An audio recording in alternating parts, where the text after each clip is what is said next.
911, what is your emergency? Units respond code 3 to a 1050 on the highway. Vehicles are blocking multiple We're en route lanes to the of travel. hospital. Patient is currently having We've got a cardiac 4-alarm arrest and has fire been here. intubated. Send Protesters additional are trucks. outside of City Hall and they are not complying with our Out on orders to 1. Hold the disperse. air. In a rapidly changing world for first responders where it seems that every day the rules and norms are changing, there is one voice you can count on to give you the latest in emergency news. That is Lifeline.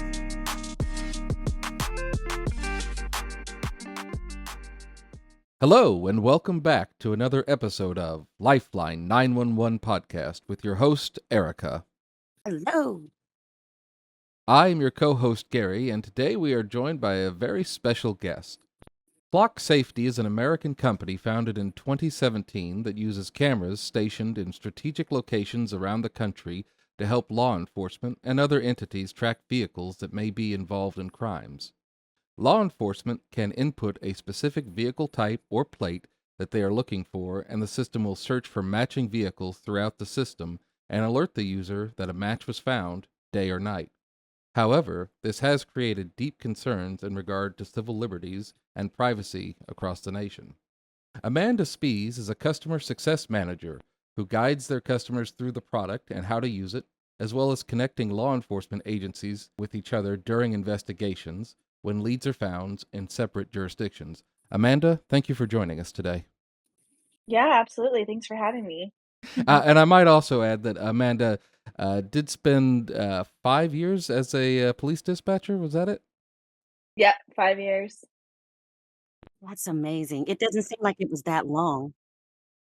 I know. It went by really fast and really slow at the same time. That's our life. Yeah. That is absolutely our life. So I guess I would like to know, we'll get into the nuts and bolts, but just me personally, because we worked side by side for that 5-year period of time. How did you end up working for Flock? What it attracted you to it from the point where you were in law enforcement, in a dispatch center, working at a console, and now this transition to Flock Safety? Yeah, so a little bit of background. So I got my undergrad in criminal justice and I minored in forensic psychology when I was in undergrad. While I was dispatching, luckily I was able to go get my master's in business. So shortly after I got my master's, I had a friend who I kept in contact with through my criminal justice program. And he was a manager at a tech company for, it was a healthcare SaaS company. He wanted to bring me over. He wanted to work together again. So that's when I left dispatch and I started in the tech space. Knew nothing about tech, knew nothing about healthcare, didn't even know what a customer success manager was. But I got to work directly with them in the position that I was hired to do. Okay. In that transition, I understood what a CSM was, started working as a CSM, and absolutely loved it. It did bring a lot of my dispatching / 911 call taking skills into use because a lot of customer service goes into being a dispatcher. And so being a CSM was a pretty fairly easy transition. Well, while I was at this tech company, the amazing social media site of LinkedIn, I had a message from a recruiter for Flock Safety, saying that, hey, you both have law enforcement and CSM experience. We would love to interview you. And I looked at their website and the first thing it said is, we're going to eliminate crime by 70%. And me, obviously coming from a law enforcement background, I was like, haha, yeah, right. What are Yeah. you talking about? Uh-huh. And so I started, the website was in its infant stages then. So it wasn't as pretty as it is now. So I did as much digging as I could. And I was like, you know what, let me just take this interview and see what happens. And I did. And I took, I think it was roughly 6 interviews within 2 weeks. And they offered me a starting position as a CSM for our law enforcement customers. And it was absolutely the best fit because now I get to both work in the law enforcement space, but also in the business space that I went to school for both of those. Wow. That is, Yeah. okay. Talk about almost like a match made in heaven, so to speak. And Yeah, exactly. And so you've been with them now, I'm sorry, how long? It'll be 3 years in November. That's amazing. I wondered where you went. I kind of heard tell of a Flock something or other, and I thought, Okay, that I don't even know what that is. So now I know what that is. So now that you're in it, tell me, I don't know anything about Flock. I've never even heard of Flock. What is it? Yes, so the base of Flock are Falcon LPR cameras, license plate readers, LPR, which I'll refer to here on out. They obtain objective evidence for law enforcement in an active investigation, and or if something is a state jail felony or higher, they will be alerted if that license plate, so an image of the license plate passes the cameras. This way, law enforcement doesn't have to sit on the side of the road and wait for a suspect vehicle to pass them or pass another unit. So it frees up bodies to take other calls, do other things, because these are fixed cameras that you would find on the road. If I'm understanding this right, somebody robs a bank or robs a store, and we're looking for, ABC 123 license plate. And if we don't own a flock camera, can we just call you and say we're looking for this license plate, or how would that connection happen? Yeah, so you actually have to have some sort of contract, whether it is a signed, paid for contract or what we call a memorandum of understanding that divvies out exactly how you will use the data in an appropriate fashion. So, and it also um, tells you who owns the data, which is the customer. The person that signs the contract owns the data, meaning a Flock employee cannot go onto a camera purchased by a customer and look at their data. It is theirs. It is not ours. Hence the whole thing of, oh, well, they're going to sell your data to China. That's absolutely false because we don't even have access to the data. So to answer your question, Flock could not help you search for a robbery suspect. However, if you are a customer, we can absolutely get you in contact with another Flock customer in an area if they have cameras, and then we allow the communication to happen organically between those two customers. Interesting. Okay. So, because my dispatch brain is on overload right now, and I'm all I can think of is, how many times have you and I, and even Gary, we've all been sitting on a radio and a crime happens, and we start immediately looking for cameras, and we go, this address here has a camera, this address has a camera, and we don't have that camera, that it doesn't belong to us. In essence, if that were a flock camera, is that where that connection would come into play? Yep, absolutely. So if other agencies, surrounding agencies, the county in which a municipality is located in, all have cameras, you will be able to see them on a map. Law enforcement cameras, because we do sell cameras to the private sector, HOAs, hospitals, schools, businesses. So if any of those private entities are within your jurisdiction, then the private entity would then choose if they would like to share with law enforcement. And if that's the case, then you would see those on your map as well. However, law enforcement agencies can see other law enforcement agencies' cameras and directly request access via the tool in there. And if that's so, then yes, if you are viewing, say something happens north of a city, you're in north of the city, it goes through another major city and then goes to the south of the city, and they all have flock cameras, you will then be alerted on the pattern of travel of that vehicle passing the flock cameras. That is amazing. I don't see how. I guess, from my, I guess, civilian uh, perspective, I don't see the issue of safety, or not safety, but privacy. What is that? What's the concern? Because all I can Yeah, see is good. absolutely. Yes. So just like there's two sides to every coin, a Sure. lot of people do bring up the privacy issue, and a lot, especially law enforcement cameras, they're only going to be on public right of ways. So anything goes on a public right of way. So businesses can be recording you. People can just be walking around taking pictures of you on their own personal device, and it's Sure. legal. So Mhm. the still images, the Falcon LPR cameras capture still images of these vehicles, and it just uses AI and machine learning to analyze what is inside the vehicle. So it is not picking up your license plate information in the sense that they know your name and they know your house and where it's registered and who you bought your car from. They don't know any of that data. It is just saying, okay, here's a picture of a red Toyota sedan. And on this red Toyota sedan, there is a license plate because the machine learning has indicated that there is a rectangle, a reflective rectangle on this car, and the numbers and characters on this car are ABC123. And so the image pops up as, hey, this red Toyota sedan has ABC123 license plate. And that's all that it captures. If that license plate then ends up in the National Crime Information Center, meaning that this license plate is associated with an individual that has committed a state jail felony or higher, then law enforcement only, not private citizens, will be alerted that, hey, this is a stolen vehicle, or this is a vehicle that's attached to a person that has a felony warrant. So those are the types of alerts that they'll get. There is an option for custom hot list alerts, but again, everything in the tool is tracked and can be audited at any point.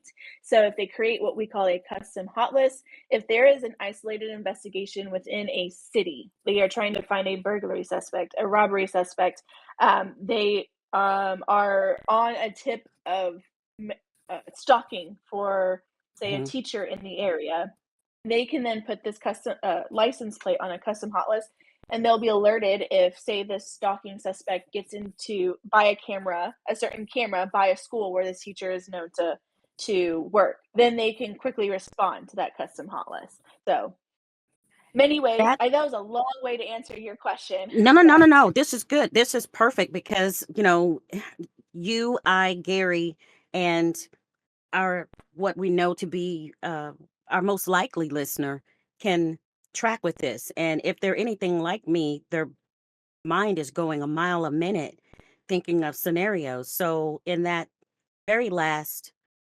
scenario that you just put out with the teacher, I'm thinking in my head, what is it? I'm just drawing a blank. What is that? You're not supposed to stay away orders. Duh. Blah. Right. Like protective orders in that Yes. case. So that in my head is like, this person has committed this state jail felony or stalking or family violence type situation, which in most cases can be felonies. And we know that they're not supposed to be near this person's work or school. And if the flock system is engaged in some way, now we don't have to wait for the teacher to see them call, and now we respond. And somehow this is, I can see this being a complete and utter benefit.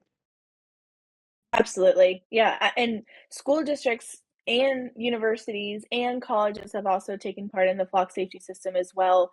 And for that exact reason, not only just stalking of teachers, but, dangerous maybe parents or family members that aren't supposed to be picking up a child, they can put them on a custom hot list and be alerted if they enter the property. We've had a lot of school districts that have this system that have found a lot of those catalytic converter thefts that were really high a couple years ago. They were happening Yes. after hours in school parking lots, and they found them because of the flock cameras, the LPRs. So there's a lot of, unfortunately, you don't know what you don't know, and a Yeah. lot of times, I mean, I had a very small agency say, the chief told me once that a year they would recover 2 stolen vehicles, and that's it. And they got several flock camera systems, LPRs, in their jurisdiction, which is not, and when I say small, it's probably a couple square miles. They, in 5 months of having the cameras, they recovered 14 stolen vehicles. And he said, Amanda, Wow. we're very busy. And I was like, I'm sorry? Yeah. Sorry, with a question mark. Yeah. Yeah.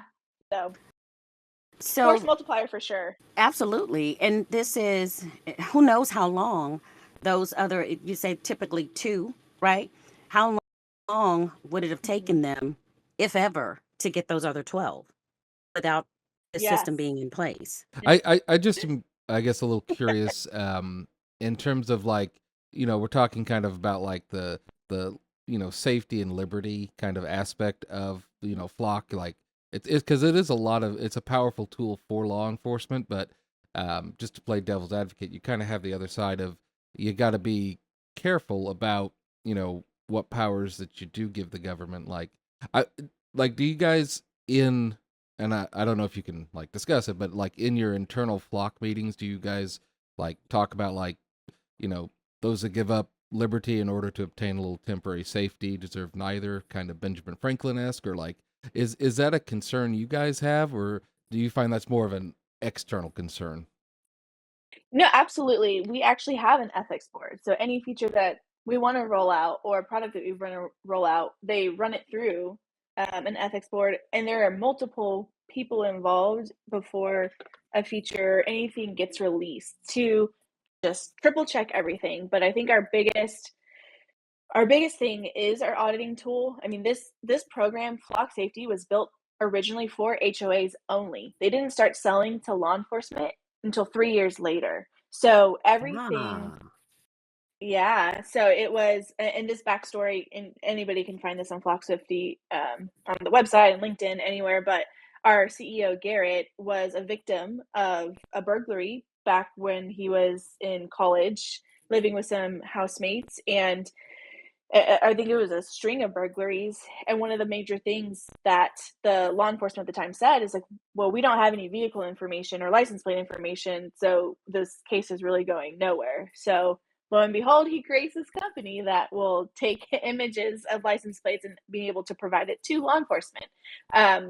So everything inside the tool is audited. You cannot look for a vehicle, specifically searching for a vehicle, a license plate, without it being tracked on an audit tool. And most agencies, actually, I would be confident to say the vast majority of law enforcement agencies have a specific LPR policy before, and we encourage that before they even allow the majority of users to be entered into the system. So that being said, the policy can, and you can actually Google usually your local PD's LPR policy online and see exactly how they're using it.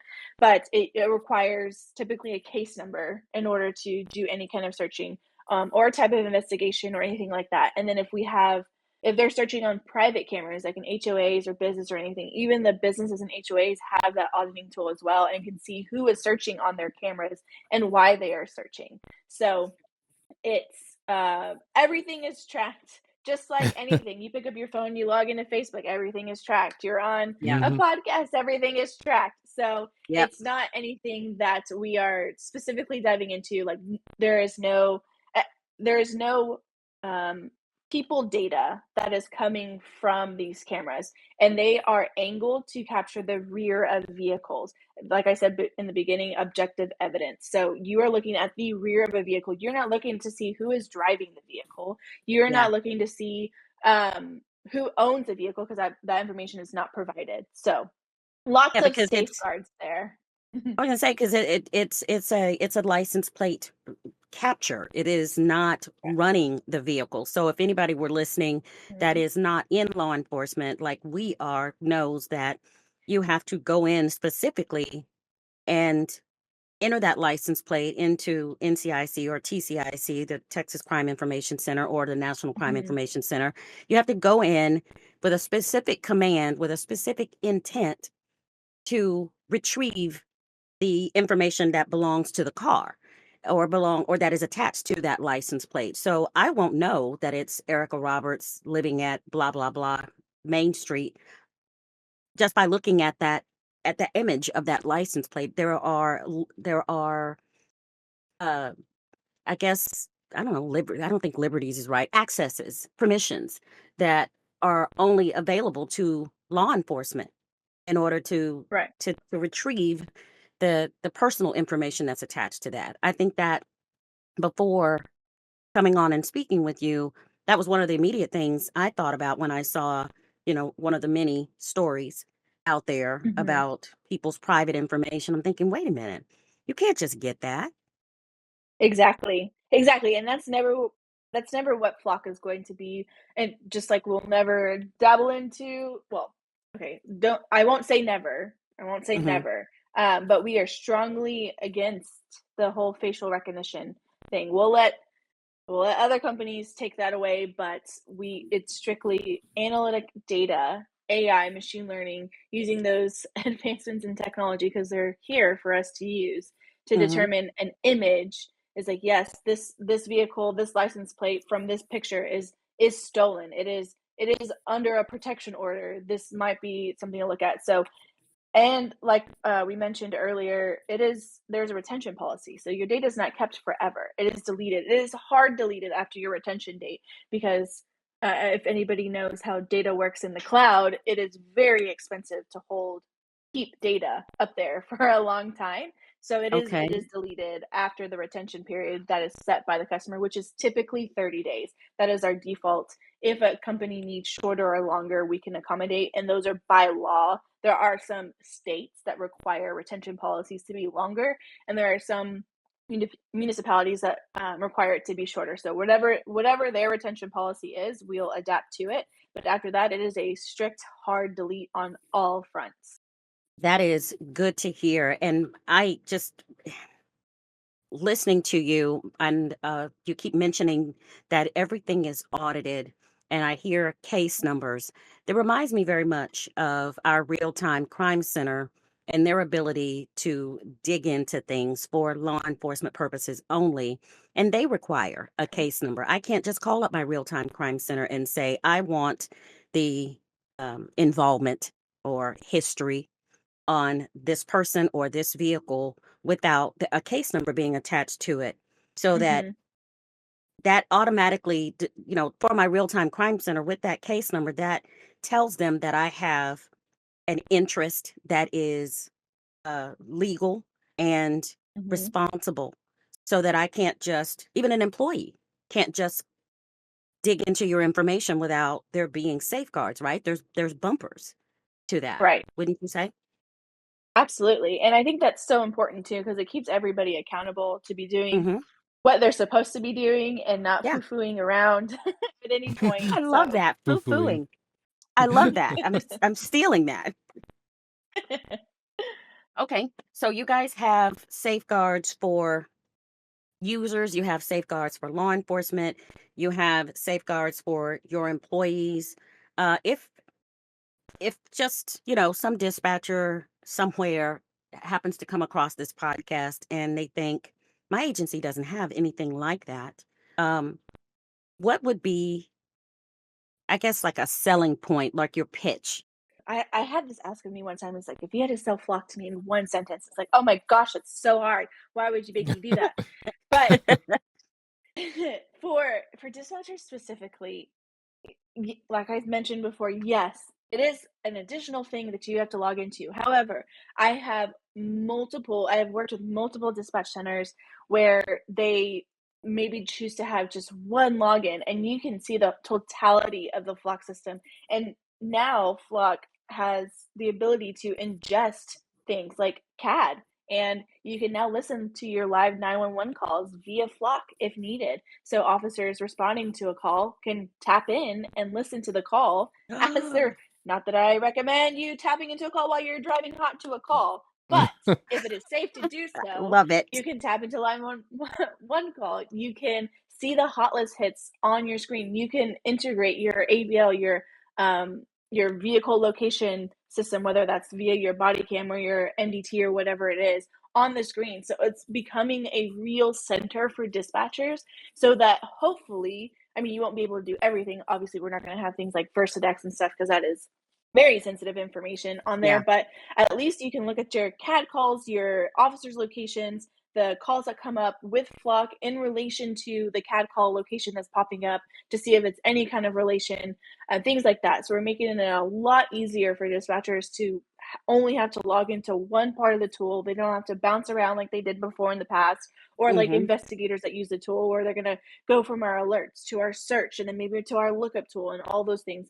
Hopefully for a dispatcher, it's all on one page, one screen, and it's super helpful. And not only that, it is a lot easier, because I remember how annoying and complicated it was when we were working a case and we needed involvement on a suspect. We had to call all these agencies to try to find involvement and their Yes. involvement, because it's Yes. all synced.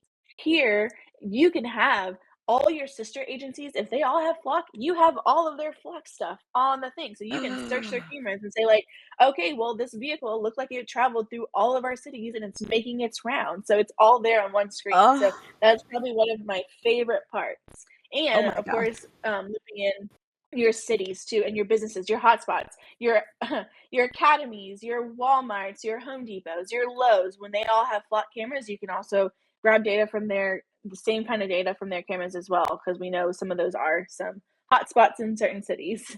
I'm fanning myself right now because I'm so excited. I want this. I want this. I need you to make this happen for us. Gary, make a note. We've got to call some people because I'm looking at, so what you're describing to me, if I'm understanding right, is the Flock OS 911. Is that, or at 911? Yeah, so Flock OS is going to be the general operating system OS, and that is what can encompass a lot of things. So Flock OS 911 is partnered with Prepared 911. I'm not sure if you've heard of them, but that gives the ability naturally for people inside vehicles and not just dispatch to listen to live 911 calls. So we've partnered Yeah. with them and been able to sync that in with the Flock OS system, so they can listen directly to the 911 call, especially if it's like a we've heard this a lot too. And when me and a fellow dispatcher that y'all know, when this feature came out, of course, we had all the questions on, okay, Yeah. officer safety. Why do they need to be listening to the 911 call? Like, they need to be driving. But also, like, if you have a Spanish speaker officer on the road and we are on hold with language line, if they're listening to the call, they can probably pick up some stuff that we're still waiting on Yeah. language line to pick up. Yes. So there's a lot of cool technology coming out in that space. So having the ability to pull that into Flock as an option has been really, really cool to watch and see Oh, what happens. I had that very situation just a couple of days ago, as a matter of fact. Officer calls up and he says, "Hey, I need to hear the call, or I need to talk to," initially he said, "I need to talk to the call taker." And I'm like, call taker's on a call right now.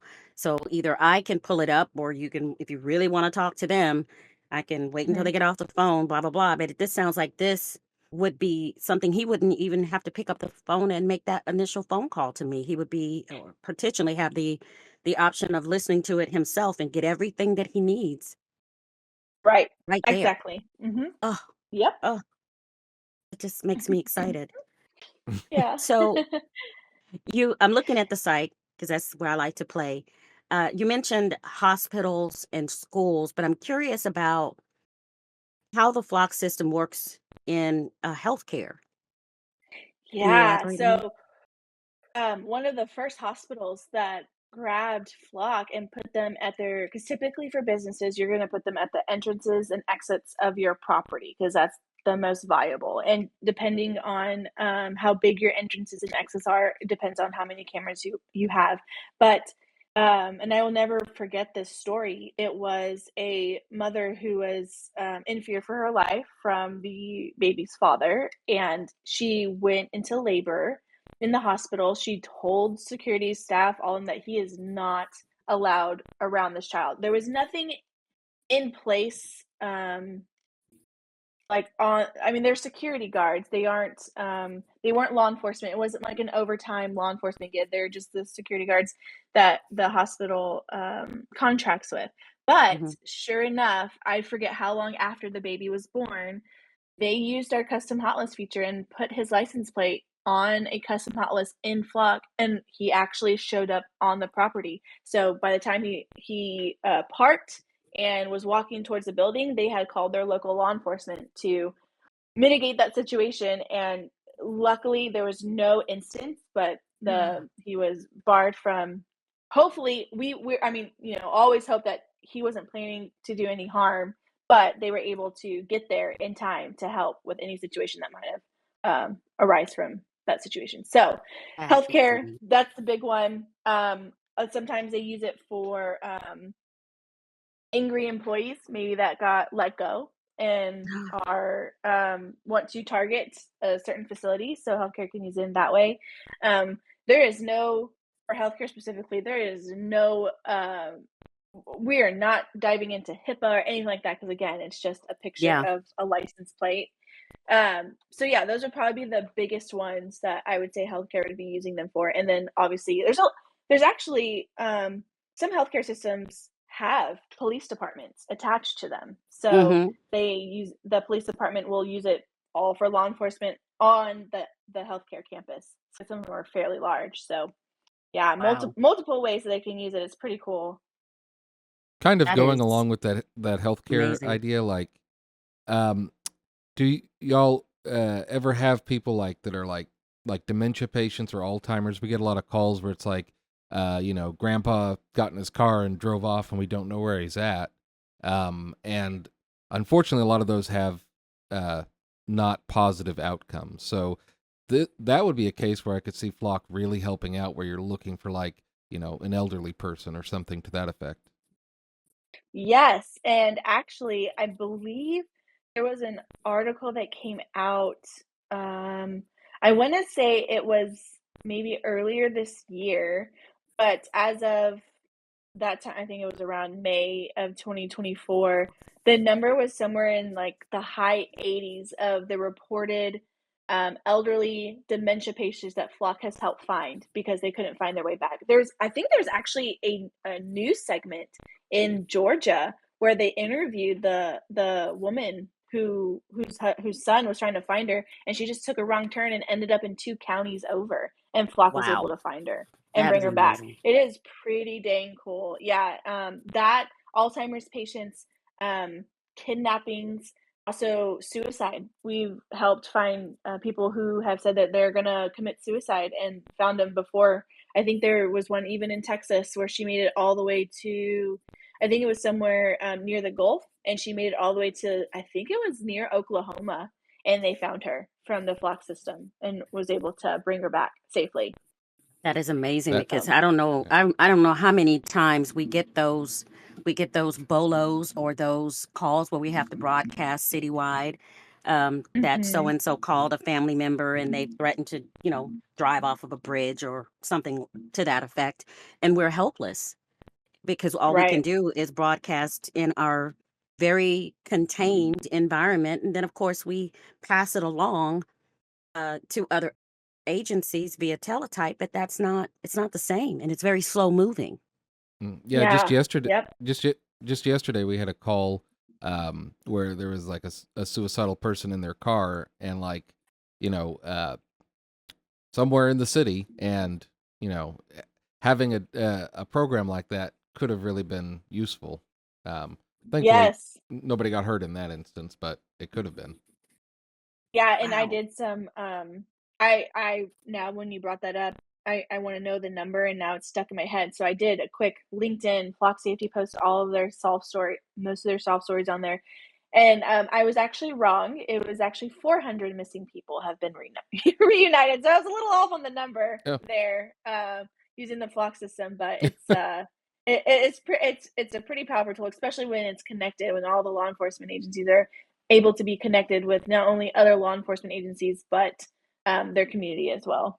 yes, absolutely. Like, and it's good that the number was off on the, uh, I guess the high side, 'cause that's Yeah. another 320 people that were helped. I guess I wanna emphasize on, especially because we have a lot of people that sign the contract and then are part of the negotiations on whether flock safety can work in their communities, is that my biggest hope is that they try to understand how law enforcement works because we see a lot of decisions regarding the LPR system that are just misunderstood.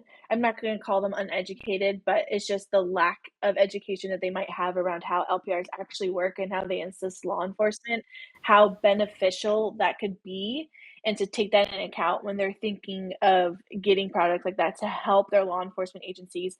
Because I have seen small agencies buy more flock cameras because they can't find enough bodies to work on patrol. So it helps in the sense that not only can it help keep the community a little bit safer, but it also will help levitate some of the burden on patrol and call humping and things like that. So I hope cities can take that into account and try to learn what LPRs are before immediately shooting them down or just kicking them to the wayside. Yeah, and I'm sure that is a huge chunk of your job is trying to educate the people that are making the decisions about what the decisions they're making are and the factors Yes, behind them.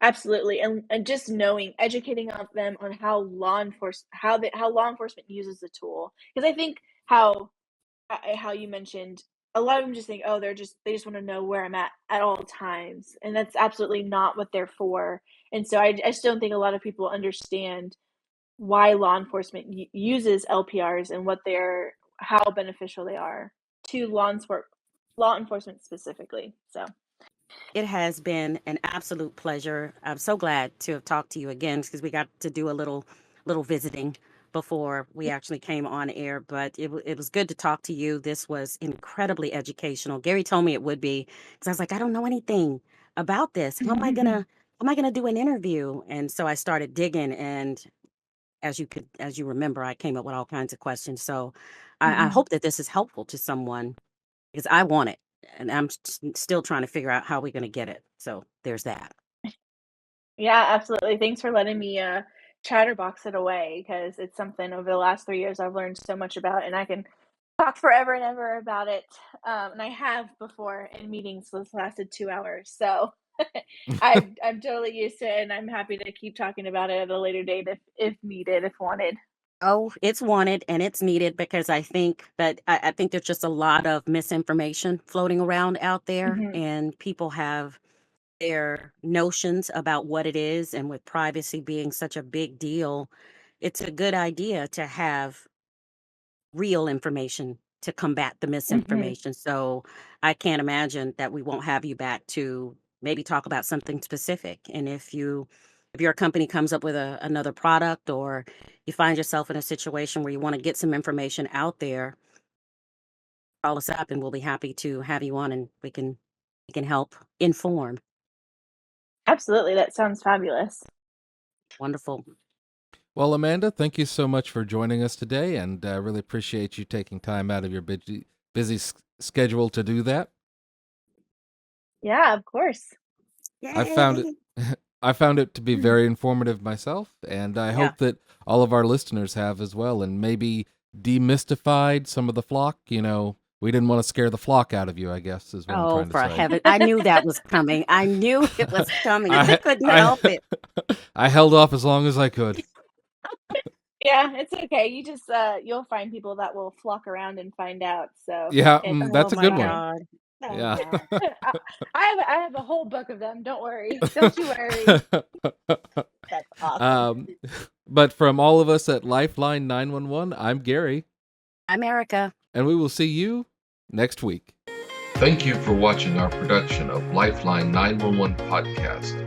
If you have any questions about the topics we discussed today, or if there's something specific you'd like us to cover in a future episode, send us your questions at lifeline911podcast@gmail.com. Stay safe out there. Until next time, this is Lifeline 911 signing off.